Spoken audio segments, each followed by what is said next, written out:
Bachelor পয়েন্টের ১০৫ থেকে ১১২তম পর্ব ইতিমধ্যে বঙ্গতে চলে আসছে। আপনি কি দেখেছেন ১০৫ থেকে ১১২তম পর্ব? এই চ্যাপ্টারের সবচেয়ে মজার বিষয় হচ্ছে এই চ্যাপ্টারে আসতেছে ছোট ভাই রাফসান, ব্লগার, যাকে আমরা ফুড ব্লগার নামে চিনি। সে একটা সুগার বয় হয়ে ব্যাচেলর পয়েন্টের এই চ্যাপ্টারে এসেছে। কাজল আরফিন অমি এক একবার এক এক গল্প প্রতিটা চ্যাপ্টারে দিয়ে থাকে। প্রতি পর্বের তুলনায় এবারও ঠিক ১১২তম পর্বের শেষে ২-১ মিনিট আগে রাফসানকে এনে দিয়েছে ব্যাচেলার পয়েন্টের বাসায়। ১০৫ থেকে ১১২তম পর্বে ঘটে গেছে অনেকগুলো ঘটনা। ১০৫তম পর্বের প্রথমেই শুরু হয় কাবিলার টিম ব্রাজিল যে আর্জেন্টিনার সাথে হেরে গেছে সেই গল্পের বিভিন্ন নাটকীয় কাহিনী দিয়ে। এছাড়াও কিন্তু কাবিলাদের ব্যাচেলার বাসায় কিন্তু আরেফিনের আগমন। আরেফিন এখন থেকে নিয়মিত ব্যাচেলার বাসায় থাকতেছে কাবিলাদের সাথে।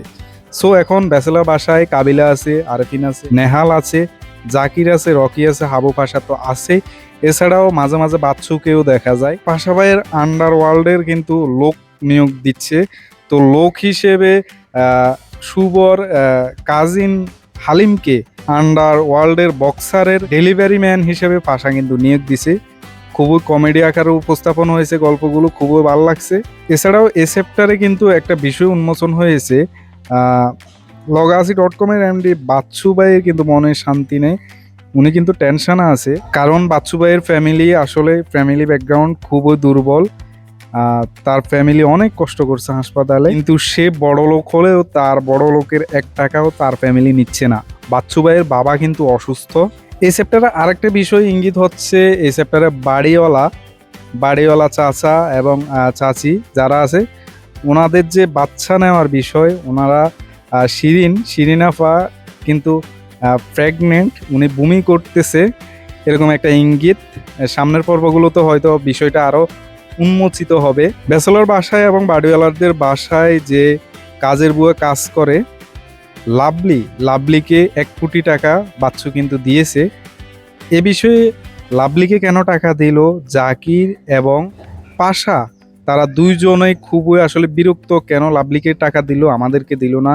একটা বুয়াকে কেন টাকা দিল, আমরা বিজনেসম্যান, আমাদেরকে কেন দিচ্ছে না? এ সমস্ত কাহিনী লেগেই থাকে। আর প্রতিটা পর্বেই রকির কাবিলার হালার একটাই কাজ, সে আরেফিনকে রক্ত দিয়েছে। সে রক্ত কেন দিল, সবসময় আরেফিনকে খোঁটা দেয়। এরপরে এসব পর্বের শেষের দিকে কিন্তু নেহাল এবং স্পর্শর মধ্যে কথোপকথন হয়। হালিম কিন্তু ডেলিভারি ম্যান হিসেবে পাশা ভাইয়ের আন্ডারওয়ার্ল্ডে কাজ করতে শুরু করে। এরপরে শেষের দিকে গল্পে স্পর্শ নেহালকে বলে যে তার এক বান্ধবী সে বাড়ি থেকে পালিয়ে আসছে, বিয়ে করতে চায় ব্যাচেলার বাসায় ওঠার জন্য। নেহাল, কাবিলা এবং আরেফিনের সাথে বৈঠক করেছে, কিন্তু তারা ব্যাচেলার বাসায় এরকম একটা ঘটনা হোক বা বিয়ে হোক তারা রাজি না। অবশেষে নেহাল স্পর্শ হয়ে তারা অবশেষে বাসায় নিয়ে আসলো স্পর্শর বান্ধবীকে। আর বান্ধবীর বয়ফ্রেন্ড হিসেবে আসে রাফসান দা ছোট ভাই গল্পের একেবারে শেষের দিকে। সামনের পর্বগুলোতে কি ঘটে এখনো আমরা শিওর না। হয়তো রাফসান এবং স্পর্শর বান্ধবীর মাঝে বিয়ে হতে পারে। রাফসানকে যেহেতু মাত্র আগমন করেছে, তার কোনো ক্যারেক্টার এবং কথা বলার ধরনও ওরকমভাবে উপভোগ করা যায়নি। সামনের পর্বগুলোতে হয়তো উপভোগ করা যাবে। কাজল আরফিন অমি এক চ্যাপ্টারে এক রকমের ক্যারেক্টার নিয়ে আসে।